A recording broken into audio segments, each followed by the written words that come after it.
রাজধানীর একটি বেসরকারি বিশ্ববিদ্যালয়ের ইঞ্জিনিয়ারিং বিভাগের শিক্ষার্থী কণিকা আক্তার যেন পুরোদস্তুর এক ট্রাফিক পুলিশ।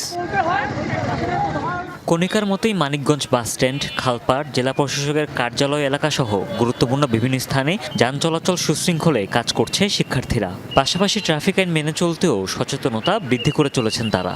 দেশের জন্য কিছু করাটা কষ্টের মনে হয় না আমার কাছে।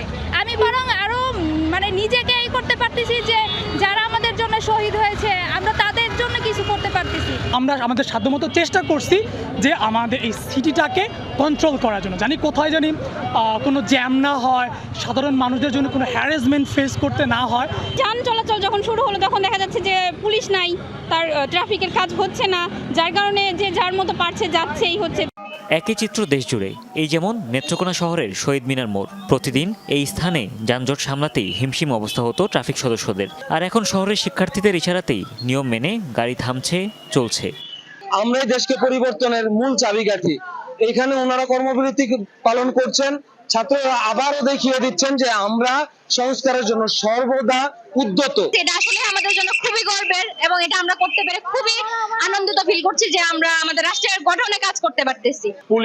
পুলিশ ভাইরা দায়িত্ব পালন করতেন, এখন তাদের অবর্তমানে আমরা সেবা প্রদান করছি স্কাউটসের পক্ষ থেকে।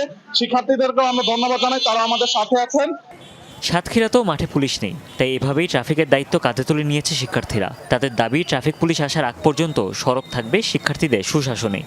মূলত যেখানে হচ্ছে আমাদের যানবাহনের জ্যাম বেশি হয় সেই অঞ্চলগুলোতে মূলত আমরা এটা করতেছি, আমরা কন্ট্রোলিংয়ের একটা কাজ করতেছি।